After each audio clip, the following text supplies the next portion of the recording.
ამასაც დავზენთ, სახარება ყველა ხალხებს სწორედ ანტიქრისტეს მოსვლის წინ ეკადაგება. მაშინ, როცა ეშმაკი უკვე საკმაოდ თავისუფლად იმოქმედებს დედამიწაზე და აქტიურად მოამზადეს თავისი კაცის გამეფებას. მას რატომ ვერ შეძლებს წინ აღუდგეს მისდამი ყველაზე მტრულად განწყობილი სწავლების ესოდენ ფართო გავრცელებას? განაცხადი არ არის, რომ ეშმაკი სახარების გარეგან სიტყვიერ ქადაგებას კი არ დააბრკოლებს, არამედ ქრისტეს მცნებების შესრულებას, ქრისტიანობის თვით არში წტომას. იგი ყოველხრივ შეეცდება ქრისტეს რწმენის გამიწიერებას და რაციონალიზირებას. თავისთავად სეკულარიზებული, ფრთამოკვეცილი ქრისტიანობა კი არათუ საშიშია ეშმაკისთვის, პირიქით მის წისქვილზეც კი ასხამს წყალს. ანტიქრისტეს ხომ ქრისტეს მესიად, ღმერთკაცად გაასაღებს თავს.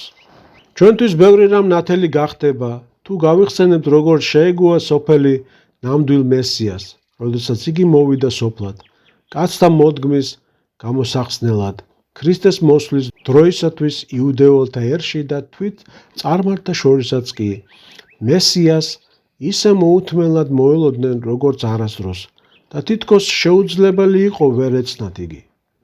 მისი მოსვლისათვის ლოცულობდნენ ტაძრებსა და სახლებში, მსჯელობდნენ სინედრიონებსა და სინაგოგებში, წინასწარმეტყველთა ყველა გამონათქვამებში დაეძებდნენ ცნობებს მესიის შესახებ. იმისათვის, რომ გაქცეოდნენ საფრთხეს, ვერ ეცნოთ და უარეყოთ ჭეშმარიტი მესია, ან მიეღოთ ცრუ მესია, იუდეველი მწიგნობრები ცდილობდნენ წინასწარმეტყველთა ნაწერებში ამოეკითხათ ყველა მითითება მის სახესა და მისი მოსვლის დროზე. ამ მიზნით სინაგოგებში შეადგინეს ვრცელი სწავლება ჭეშმარიტი მესიის ნიშნების, ანუ მისი სახელების, წარმომავლობის, ბუნების, თვისებების, მოქმედებების, მოთხოვნების შესახებ და ეს სწავლება ყველა სინაგოგაში იქადაგებოდა. სწავლულ რაბინთათვის დამახასიათებელი დაზუსტებებით ბევრი აზრი და განმარტება მესიის თაობაზე შეუმჩნევლად გადავიდა სკოლებიდან ხალხში, ასე რომ უკვე მდაბიო ერსაც კი მიაჩნდა, რომ თავისუფლად შეეძლო მესიაზე მსჯელობა. მესიის ამგვარი საყოველთაო მოლოდინის პირობებში, როცა ასე ზრუნავდნენ, რაიმე შეცდომა არ დაეშვათ მისი მოსვლის დროს, განა შეიძლებოდა იმის დაშვება, რომ მოსულ მესიას ვერ იცნობდნენ, უარყოფდნენ, განჭდიდნენ და ბოლოს ჯვარს აწმევდნენ, მაგრამ ეს მოხდა. მთავარი მიზეზი ასეთი დამღუპველი სიბრმავისა შემდეგი გახდათ. იმისათვის, რომ სარწმუნოებით და სწორად მიეღო ის, ვინც ზეციდან ჩამოვიდოდა, რათა კაცნი მიწიდან ზეცად აეყვანა, იუდეულ ერს ცოტათი მაინც უნდა ჰქონოდა ზეციურის განცდა, მარადიულის წყურვილი, წმინდა და მაკურთხეველი ძალისადმის წრაფვა. მაგრამ სწორედ ეს იყო მათი ნაკლი. უმრავლესობას ნამდვილ ღმერთად იეჰოვა კი არა, ოქრო და საკუთარი მუცელი ყავდა. ამას გარდა ძველი წინასწარმეტყველები მესიას სახავდნენ უდიდეს წინასწარმეტყველად, პირველ მღვდელმთავრად, აღთქმის ანგელოზად, საყოველთაო შერიგების მსხვერპლად და ასე შემდეგ. მას წარმოადგენდნენ აგრეთვე დავითის მსგავს მეფედ, რომელსაც დავითის კარავი უნდა აღედგინა და იაკობის სახლში გამოფებულიყო უკუნითი უკუნისამდე. იგი უნდა ყოფილიყო ერთი ზღვიდან მეორემდე მცხოვრები ხალხების ხელმწიფე და მისი მეფობის დროს დაშრდნენ מחვილებსა მათსა, სახნისა და ლახვრებსა მათსა მანგლად. ესაიას 2:4. მაგრამ წინასწარმეტყველნი სრულიად არ გულისხმობდნენ მესიის მეფობის მიწიერ პლანში. მისი მოსვლის მიზნად მათი დროებით კი არა, საუკუნო სულიერი ნეტარება მიაჩნდათ, რომელიც ცოდვების გამოსყიდვაში, ზნეობასა და ცხოვრების სიწმინდეში, ღმერთთან ერთობაში, ადამიანის პირველქმნილი ღირსებისა და ღვთის მსგავსების აღდგენაში მდგომარეობდა. მაგრამ იუდაელებმა ერმა დიდხანს ვერ შეძლო მოყოლოდა წინასწარმეტყველთა ამ მაღალ, სუფთა და ნათელ სწავლებას მესიისა და მისი მეფობის შესახებ და ბოლოს იმას კი არ ცდილობდა წინასწარმეტყველთა გადმოცემების ჭეშმარიტ სულს ჩაცდომოდა, არავე მათ სიტყვით გაგებაზე შეჩერდა. ამ სიტყვის არასწორი განმარტება შეითვისა და მას საკუთარი სურვილებს უსადაგებდა, საკუთარი გრძნობებისა და ფანტაზიის, ერის ამპარტავნული იმედების, ამსოფლიური სიკეთეთა და უპირატესობათა წყურვილის დამაყოფილებას მოელოდა. თითქმის ყველას სურდა, რომ მესიის სახით მოსულიყო მსოფლიო დამპყრობელი, რომელიც სწორედ იმისთვის გამოცხადდებოდა ღმერთის მთელი ძლიერებით, ნიშნებით და სასწაულებით, შემოსილი, რათა დაემხო ყველა სამეფო და კაცთა მთელი მოდგმიდან ერთი სახელმწიფო შეედგინა. ამ სამეფოში იუდეელები პირველ ადგილას დაიკავებდნენ და მესიის მონაცვლები გახდებოდნენ. მესიის მოსვლის ნაყოფად სხვათა შორის ის იცვლებოდა, რომ გაფანტული იუდეელები დაუყოვნებლივ სასწაულებრივად შეიკრიბებოდნენ და დედამიწის ყოველი კუთხიდან პალესტინაში ყველა გარდაცვლილი იუდეველის სული აღდგებოდა, დავითის სამეფო აღორძინდებოდა, იერუსალიმი განახდებოდა, ახალი შესანიშნავი ტაძარი აიგებოდა და ყველა სხვა ხალხის იუდეველებს დაემორჩილებოდა.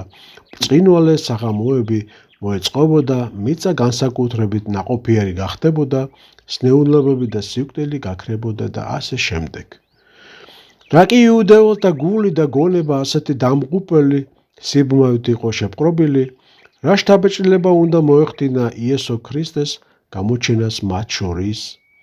იგი მოვიდა არა מחვილით, არა დიდებითა და ზარზეიმით, არამედ ხალხის მასწავლებლის უბრალო და მდაბიო სახით, არა ჯარისკაცთა ლეგიონებით, გარშემორტყმული, არამედ 12-ოდე უბერი და გლახაკი მოწაფის თანხლებით. კაცი, რომელიც მხოლოდ ღმრთის სასუფეველის მოახლოებას ქადაგებდა და სნეულებს კურნავდა, რომელიც არც უცხოელთა უღლისაგან განთავისუფლებას აღუთქვამდა ერს, არც რაიმე ამქვეყნიურ სიკეთეებს, არც ხალხის წინამძღოლებს მიმართავდა. მესია გალილეიდან, ნაზარეთიდან, საიდანაც მნიშვნელობას ან სიკეთის არაფერს მოელოდნენ, მესია, რომელიც დიდებისა და გამარჯვების ნაცვლად სიგლახაკესა და თავგანწირვას გადაგებდა. ის, ვისაც თავისი მისადრეკი ადგილიც კი არ ჰქონდა, ასეთი მესია უცნაური და მიუღებელი, უსიამოვნო და საშიში ჩანდა. იხილეთ წიგნი უფალი იესო ქრისტე, ამსოფლიური ცხოვრების უკანასკნელი დღეები. სიტყვა ღვთისა მიწიერ სიკეთეთა მაძიებლებსა, თაყვანისმცემლებს საერთოდ ეჩვენათ. თავიანთი ამ ქვეყნიურ მდგომარეობა მათ ერთადერთ უძვირფასეს მონაპოვრად მიიღეს, რომელიც ნებისმიერი მსხვერპლის გაღებად უღირდათ და რა საოცარია, მიუხედავად იმისა, რომ ადამიანები გარეგნულად ასე გულმოდგინედ სწავლობენ ყველა წინასწარმეტყველებას მესიის შესახებ და დღედაღამ მის გამოცხადებას მოელიან, ვერ ცნობენ მათთან მოსულ ღმერთს, სდევნიან, ჯვარს აცვავენ, დასცინიან, მაგრამ როგორც ჩანს, ასეთივე შინაგანად ბრმა, უჩინო და მხოლოდ გარეგნული მოჩვენებებით, განათლებითა და ფართო ცოდნით ბრწყალებში აღჭურვილი აღმოჩნდება უკანასკნელი ქრისტიანობაც. როცა ფარისევლები ქრისტეს განეშორნენ, მან უთხრა თავის მოწაფეებს, რომ სოფლის აღსასრულისა და მეორედ მოსვლის მოახლოების ნიშანი იქნება საოცარი მატერიალური განვითარება. ადამიანები დაივიწყებენ ზეცას, ღმერთს, მარადისობას, თავს მოატყუებენ თითქოს ამასოფლის სამუდამო მკვიდრნი იყვნენ და მთელ ყურადღებას მიწისგან მიაპყრობენ. ამ მიწაზე უდიდესი და უცვალებელი კეთილდღეობის მოპოვებას შეეცდებიან, მაგრამ ყოველი კაცი, ვინც ღმერთის შეცნობასა და სულის ცხონებაზე ფიქრობს, უგულვებელ ყოფს და მთლიანად თავისი წარმავალი ყოფის მოწყობაზე ზრუნვას უნდება. მისთვის შეუმჩნევლად და გაუცნობიერებლად ავითარებს თავის დაცემულ ბუნებას, უნითა სულს თითქოს ნივთიერად აქცევს, ბნელდება, უცხო ექნება ღმერთს და ერთიანად ცოდვისა და ხორცის ხელმწიფების ქვეშ აღმოჩნდება. საყოველთაო გარყვნილება და მატერიალური სიუხვე სოფლის აღსასრულისა და საშინელი სამჯეროს მოახლოების ნიშანი იქნება. ცოდვა უკიდურესად განვითარდება. იგი მით უფრო საშინელი იქნება, მისი ძალაუფლების კი მით უფრო მტკიცე, რომ გარეგნული ღვთისმოსაობის ნიღაბი შენარჩუნდება. ვინ მიხვდება, რომ ამ ერთ შეხედვით აყვავებულ ღვთისმოსაობაში მთელი მისი არსი, მთელი მისი ძალა აღმოფხრილია. იგივე ხდებოდა იუდეველთა რელიგიაში ქრისტეს დროს, მაგრამ ამას ხალხი ვერ ხედავდა.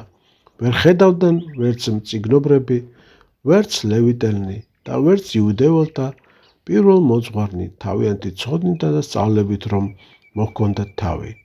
მათი ეს ცოდნა და განსწავლულობა მხოლოდ სამღვთო ჯულის შესწავლაში მდგომარეობდა, მაგრამ ეს იყო მარტო მწიგნობრული ცოდნა. სინამდვილეში კი ღვთისმცნებების საპირისპირო ცხოვრობდნენ. ასეთი ცხოვრება კლავს რწმენას.